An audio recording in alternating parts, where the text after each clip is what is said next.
Good morning, familia. This is Ray Collazo, your host of Bomba Live, the talk show you've been waiting for your whole life. Thank you so much for joining us on this Flags Up edition of Bomba Live. Later on in the show, we're going to talk about Juneteenth and kind of the perspective of kind of as Latinos, and in my case as a Puerto Rican, how we should be thinking about the importance of this holiday from our perspective. And I'm going to talk about a Venezuelan immigrant that is really showing us a lot of life lessons about, doing it our way. Thank you again for joining us. Please subscribe to Bomba Live, the talk show you've been waiting for your entire life on YouTube. Please follow us on YouTube. We are producing 2 episodes a week. Last week was a crazy week. We had done 3 episodes the week before. And then last week just got crazy with family, and it was Father's Day and on Juneteenth and a lot going on. So I want to thank everyone for their patience. But yes, we're back for 2 episodes a week. I'm going to have an announcement later in the show about a very special guest we have later on this week and some other things we have going on. Again, on this edition of Bomba Live, later on, we're going to talk about someone in South Florida, not the Heat or Mayor Suarez, but someone in South Florida making moves, and of course, some reflections on Juneteenth. But the first thing I want to talk about today is flag waivers. Flag waivers. Let me see here. It's an interesting discussion when you're Puerto Rican about flags because we love our flag, rightfully so, and there's always this kind of cultural, uh, you know, uh, thing that we're known for in Puerto Rico. Oh, they love to wave their flags. The flags. We just had the Puerto Rican Day parades in both New York and Chicago. And it's all about, oh, they love the way their flags. They're their flags. They're dressed up with their flag. Their flags. Their flags. Their flags. And so, I'm as guilty of as anybody. I mean, I've got a cookie here, sitting here with a flag, sitting here on my desk, which maybe I'll play for you at some point. It actually makes the cookie noise. It's cool. And but there's been discussions. One of the frustrations, oftentimes, with Puerto Rican activists and people that really understand what that flag means and what is the essence of who we are, is that, yeah, there's a lot of flag waivers in our community, but, you know, that's not really the most important thing. That what does that really mean to us? So if, we see at a cultural event, people are waving the flag, but then they're acting ratchet and they're not, and you're dressing inappropriately, poom poom shorts on, driving around behind of a pickup truck, and they're just, not respecting our women, or they're just not acting in a way that's shows really what really the pride of being Puerto Rican is. Then even many Puerto Ricans like myself at times get real distasteful about, well, y'all are waving flags, but y'all ain't really living the lyrics. You're not really presenting yourself and living a life that is truly dignifies the Puerto Rican experience and that flag. And there's lots of history behind that flag and and our island and our people that we do the best we can here on Bomba Live to discuss. So, I've been thinking about that as we think about kind of our politics right now in domestically in the United States. And, we're dealing with a lot of the same dynamics because we see a lot of these flags. And so for people that are listening to the audio version of Bomba Live, we really appreciate that. There's an image on the screen of, an image that you see pretty much everywhere you live in America. I mean, I guess there's a few neighborhoods where people are a little bashful with doing this, but essentially most of us on a day-to-day basis will see some version of this picture, which is guys, almost always guys, almost always white, not always, but almost always, youngish white, well, just white guys, and that have a pickup truck. All of a sudden, everyone's a federal contractor, a contractor or something. And there's American flag. There's some combination of American flag, a Trump flag, a let's say Brandon flag, an F Biden flag, the yellow Don't Tread on Me flag with the snake, which I think is pretty hilarious. Some variation of that. I don't even really know what it is, but that one where they discolor the flag with blue, like different lines of blue. I guess that's like a back to blue thing to help, they support cops. I want to talk about that in a second. And so there's all this like flag waving about, and it's supposed to be about patriotism, I guess, or some sort of allegiance to this, this autocratic figure but it's supposed to be, this it's draped in the guise of patriotism. That this is about, you know, being American, and what's wrong with that, and what's wrong with being an American, what's wrong with being supporting our flag, and why don't you support our flag more? And so it's so interesting because so many people that are bought into this ethos and this culture, you know, that has a lot of one of the pillars of it is support, basically, the badge, whether that's the military, whether that's law enforcement, like cops, border patrol agents, navies, anyone in a uniform, you got to respect them, you got to listen to them, you got to defer to them. That's kind of the whole. That's kind of one of the pillars, from what best I can tell, of this movement. And so then, but then what happened? And so, again, for people listening to the audio version of the show, we appreciate listening to the podcast version on the Found in Translation podcast feed. The Bomba Live audio feed will be coming soon.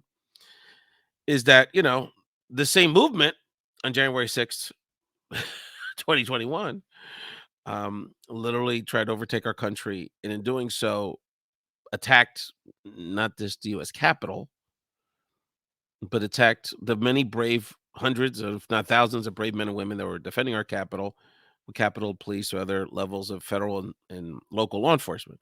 And so this image is basically the same people who are waving flags around, back to blue, back America, back democracy, back the Confederacy, back, kind of their liberty, are attacking cops. And so that this congruency we see in our culture oftentimes. They're just people that are portraying a pride in something that sounds good, but they don't really have a fundamental understanding of what that means. And so, and we have to, or they stray off, and we have to, whether it's in terms of, in the case that I talked about earlier, kind of what does it mean to be Puerto Rican, and how do you project those values?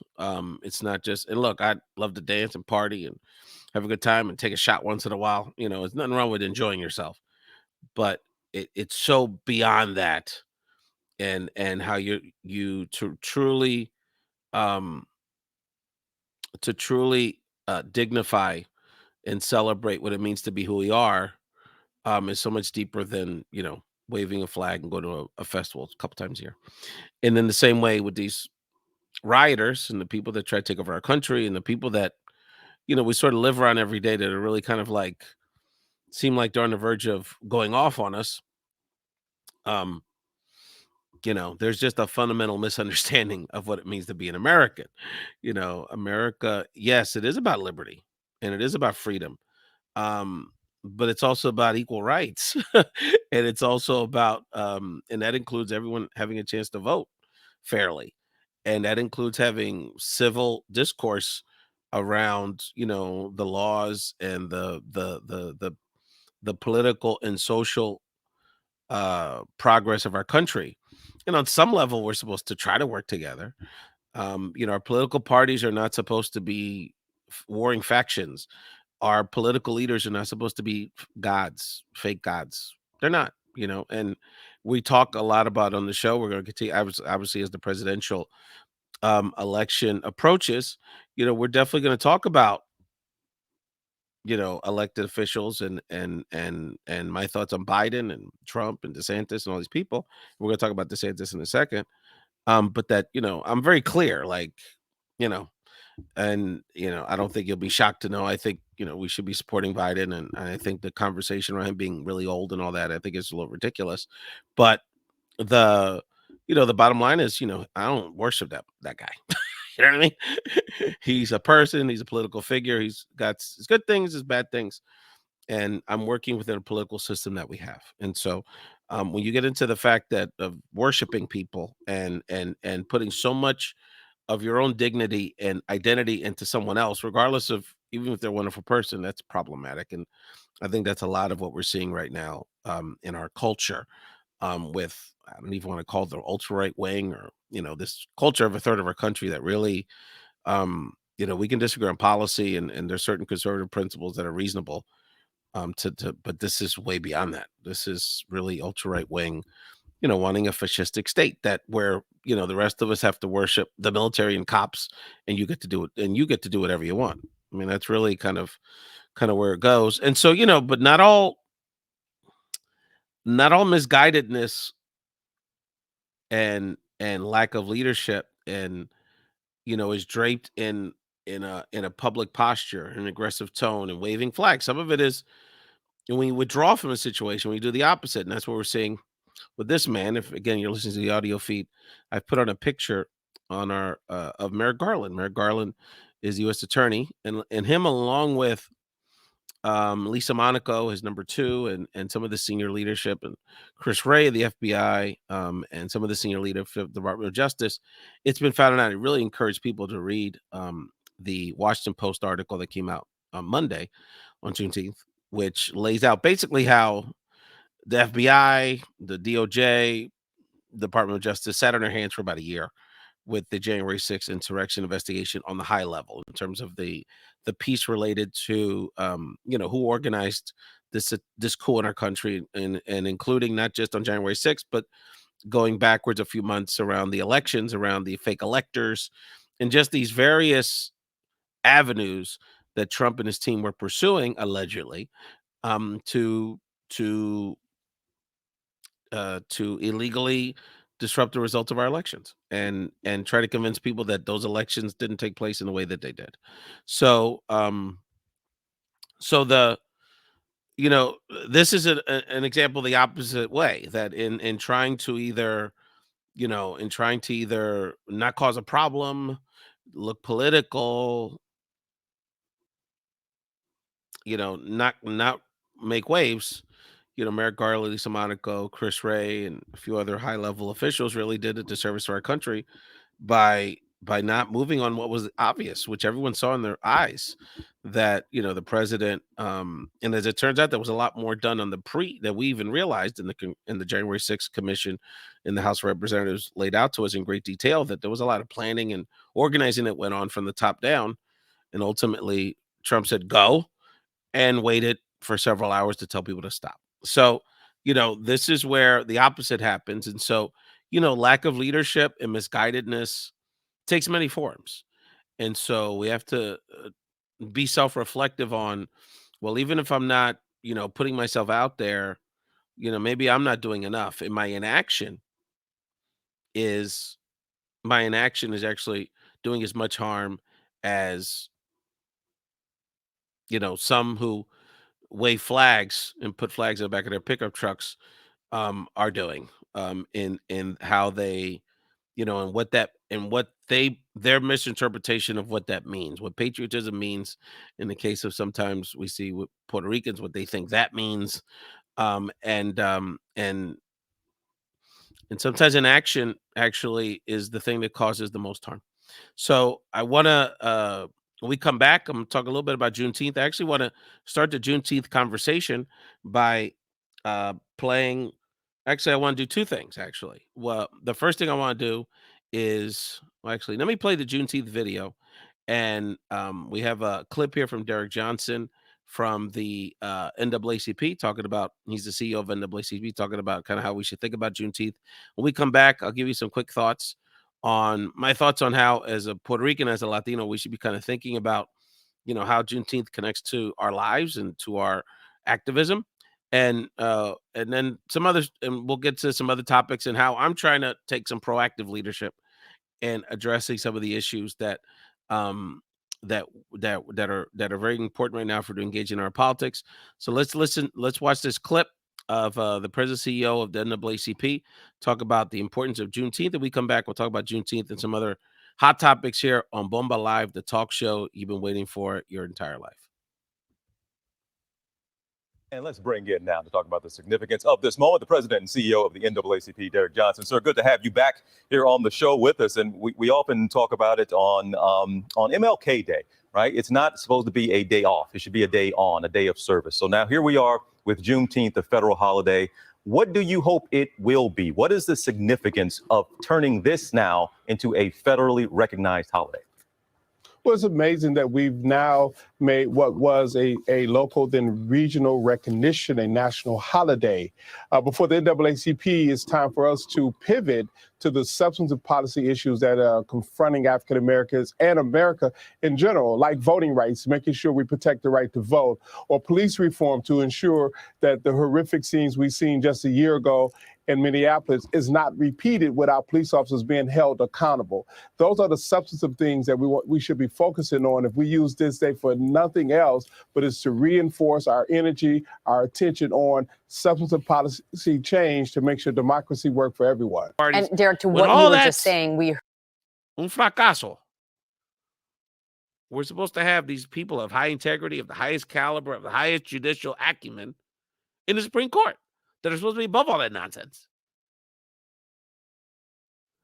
He's not just been the biggest sellout in the history of Black America, but I would argue the biggest sellout to our country and our democracy in these modern times. Because if people don't believe in the judicial system, if people don't believe in that there's some baseline of respect for the Constitution on the highest levels of our judicial system, in the Supreme Court, puñeta, then we're not going to have the country that we should have. Welcome back to Bomba Live, the talk show you've been waiting for your entire life.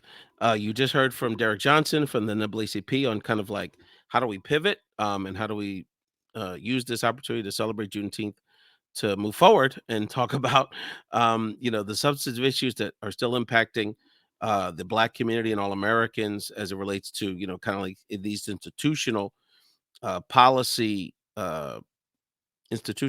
barriers for Black people to vote and progress in society. And then you heard my clip, me talking about Clarence Thomas, who I feel has not only been the biggest sellout of all times in our history to the Black community and to really all Americans by his, ultra right wing policy voting record on Supreme Court and his seemingly flouting the ethics rules and really the tenets of our democracy as on every level, from his questionable engagement with his wife and her attempts allegedly to, overthrow our country, to, some very, very questionable associations that he has with people that would want to do harm to our country. So in terms of Juneteenth, it's interesting because I must admit that even though I'm someone that, I guess prides himself with trying to be in tune with these issues, that I didn't know a lot about Juneteenth. And it took me I took a little time yesterday to sort of just, I hate to sound like, just Google it and really try to learn more of that history. And so, this idea that on, June 19th, 1865 was sort of the day that in Galveston, Texas, we don't think about Texas, it's part of the South a lot when you think about the Civil War dynamics where, the U.S. military, the federal agents, plastered on a church walls. I was seeing it on TV yesterday, that basically the announcement that, you are no longer, are able to be enslaved legally.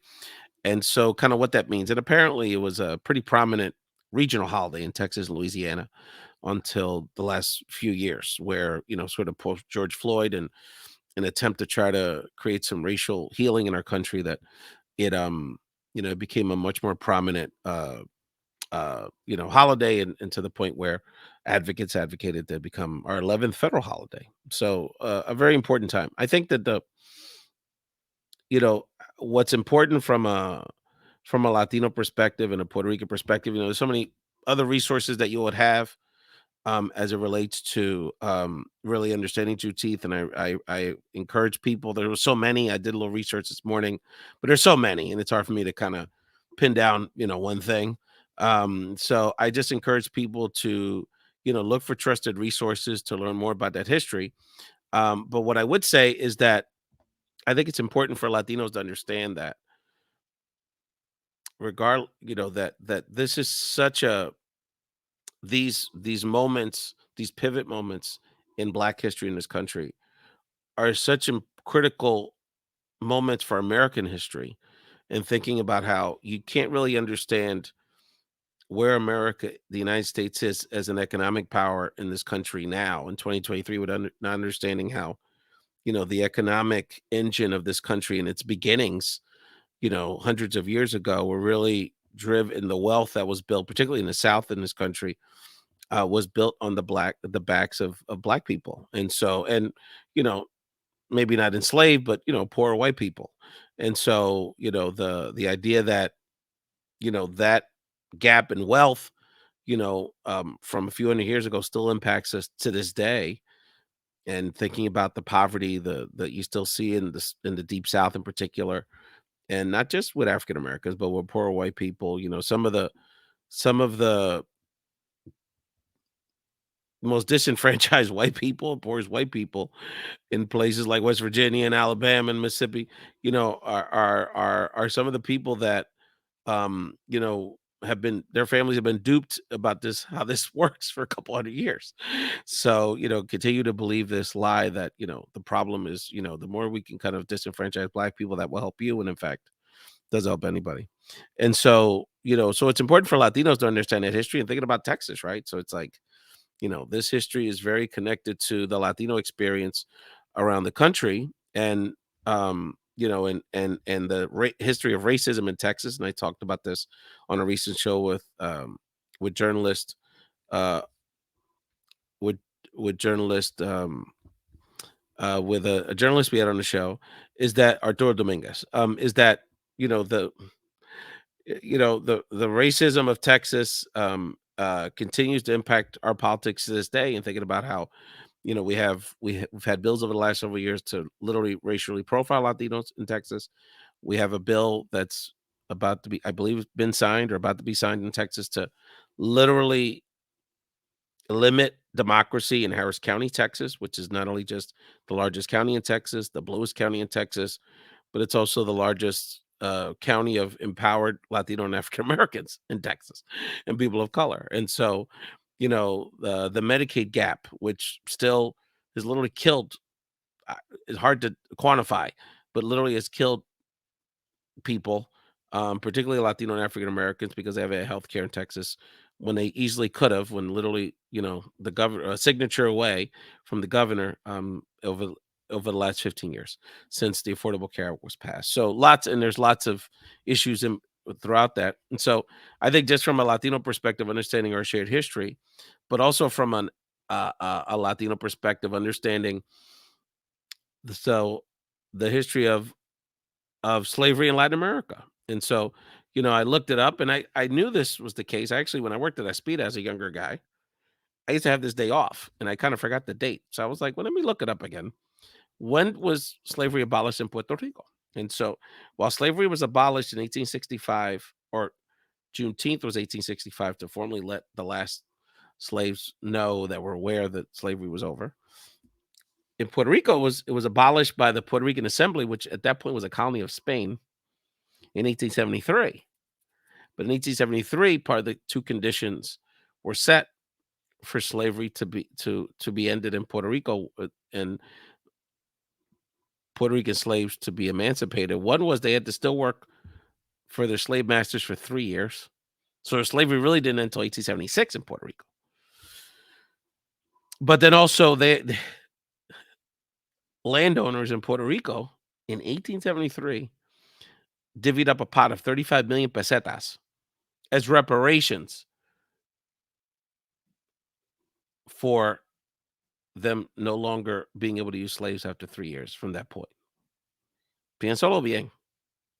It's a real, now, I'm not a global economic historian, but 35 million pesetas for a group of landowners, not every non-Black person in Puerto Rico at that time, just the landowners that had slaves divvied up that kind of money. So just thinking about the wealth gap of what was the ruling class of the island at that point and the rest of us. And so, I say that because, this history, 1876, doing the math, I had great grandparents that were alive in 1876 in Puerto Rico. My dad knew my great grandfather. This is not ancient history. This is history that still impacts us to this day. And if you don't think it impacts you, think about the day-to-day impact of colorism and racism in our daily lives. And I'm not even talking about the political stuff. I'm talking about how we view each other because of how we look. If we're black presenting, if we're somewhere in the middle, if we have a certain hair texture, if we have certain features, and how we're perceived even amongst our own community. And so how we look at how we're policed here and also on the island, how we're how we're uh honored or not honored for our contributions to the island. So Puerto Ricans like to say, "Oh, we're all McClow."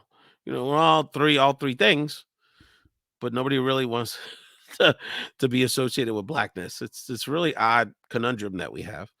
And so we just have recently, and I want to give props to Colectivo Ile, which is an Afro Puerto Rican organization that works for justice issues on the island, and they really took up the mantle in the last census to um, give Afro Latinos, Afro Puerto Ricans on the island the confidence and to mark themselves as black. And I know that sounds like a simple thing, but just being able to be courageously who you are, who you identify as, is not a small thing. And so, I mean, I had a grandfather.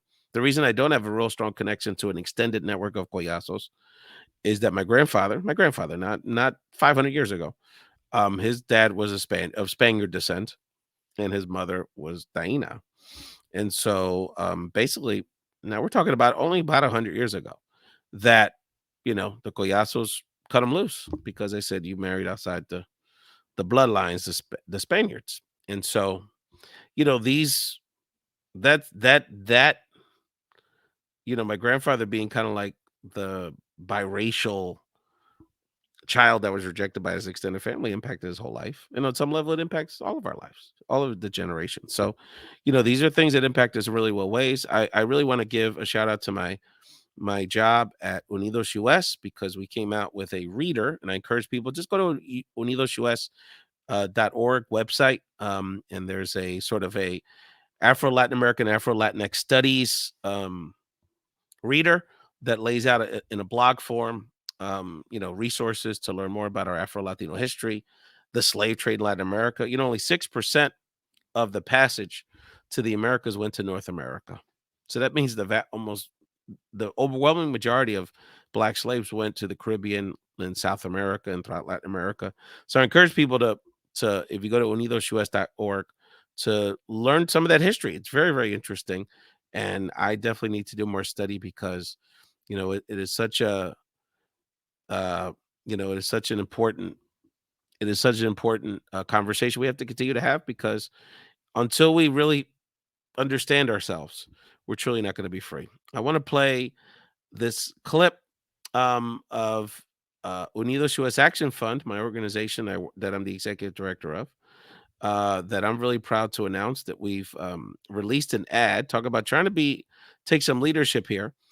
We released an ad recently to call out Governor Ron DeSantis on his very hateful, terrible policies in Florida and what that portend for a potential DeSantis presidency. So let's watch this clip of our ad, and we come back. We'll talk about Venezuelan immigrant in South Florida making moves. A este país. Como todos los estadounidenses, valoramos el trabajo duro, la comunidad y la fe. Servimos, somos líderes, votamos por nuestros valores y nuestras familias. Por eso, rechazamos el odio y la mala política de republicanos como Ron DeSantis. Él continúa pasando leyes que nos ponen en peligro, nos dividen y son malas para la economía. Ron DeSantis está trabajando en contra de nuestros valores todos los días. No dejaremos que haga lo mismo con todo el país.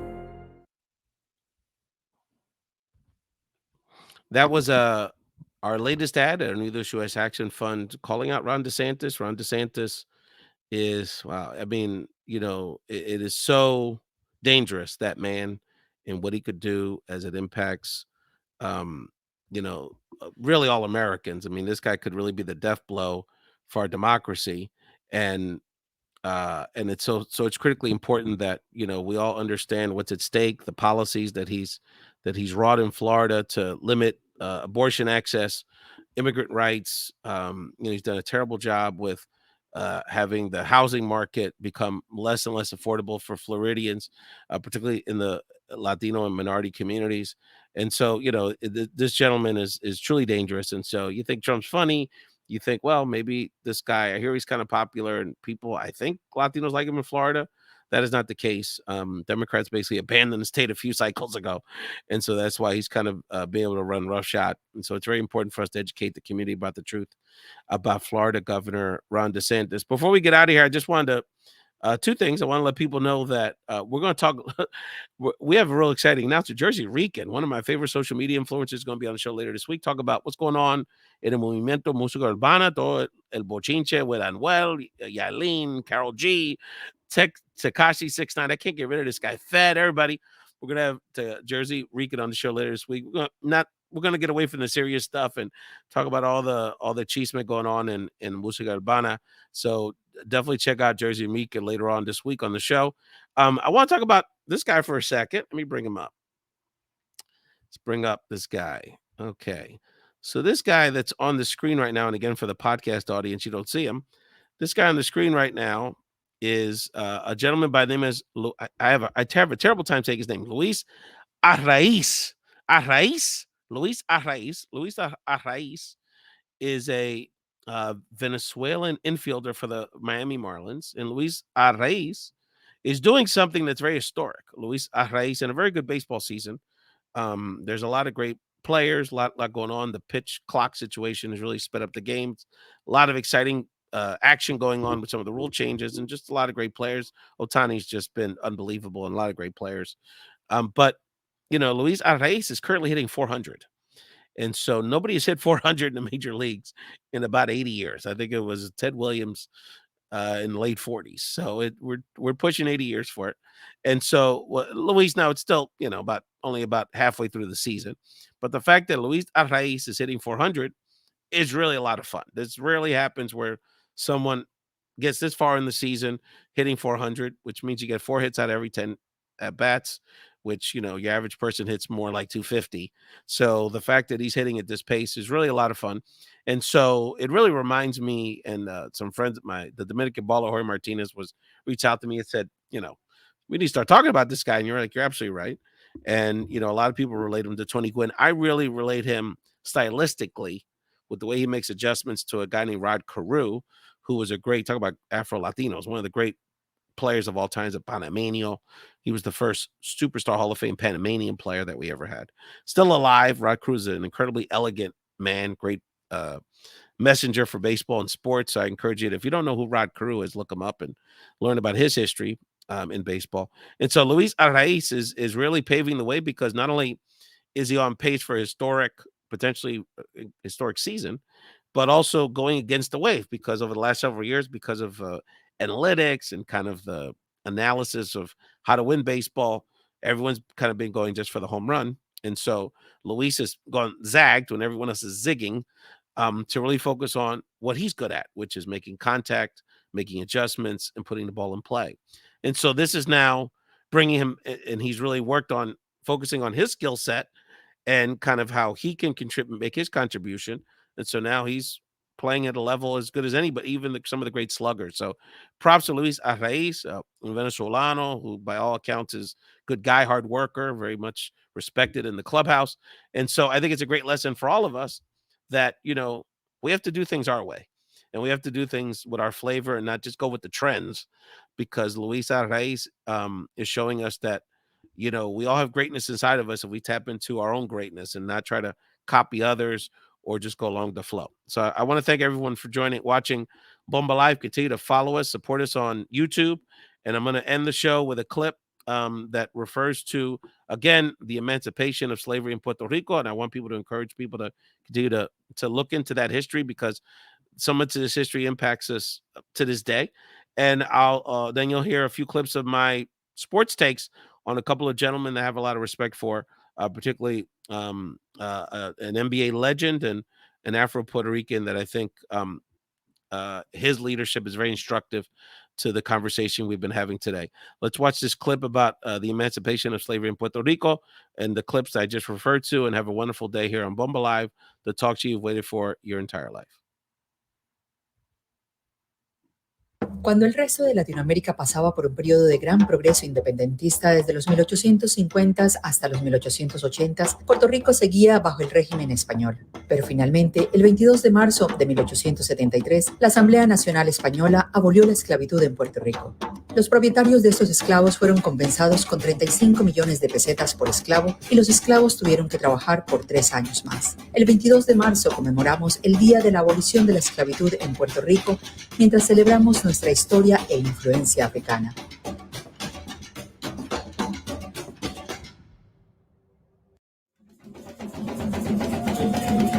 En Connecticut, Puerto Ricans United Inc. ha conmemorado el Día de la Abolición de la Esclavitud por años.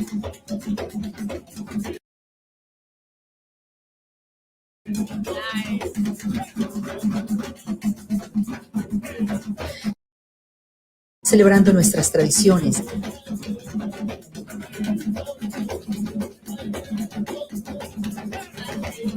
educando a generaciones más jóvenes,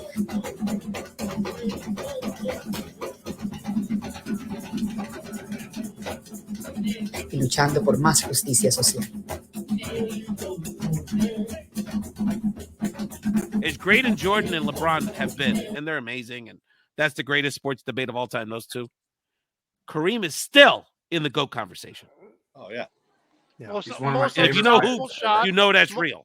most unstoppable shot. And what I didn't like is ESPN has a National Michael Jordan Day. They should have been celebrating Kareem all year long with celebrating LeBron. Thank you. The greatest 6 college rings he player of has, all 6 time. That's rings. not even a question. The And greatest 6 college rings he's player got. ever. The greatest 6 high rings. school player ever. And, you know, someone brought something up. He didn't have, not that he would have shot a lot of these, but he didn't have 3-pointers. And he lost Not 4 one. years of the NBA in college.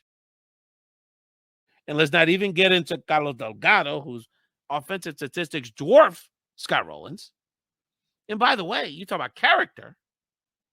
People say, oh, he's not in the Hall of Fame because he didn't stand for the national anthem for Vieques because the U.S. military was bombing Vieques. They were bombing Vieques. They have now been taken out of Vieques out of decades of protesting because they were destroying the environment on the island of Vieques in that's part of Puerto Rico. And now Carlos Delgado's position, when it was vilified at the time, has now been rendered relevant and correct. So that's not character. You don't get any style points for that.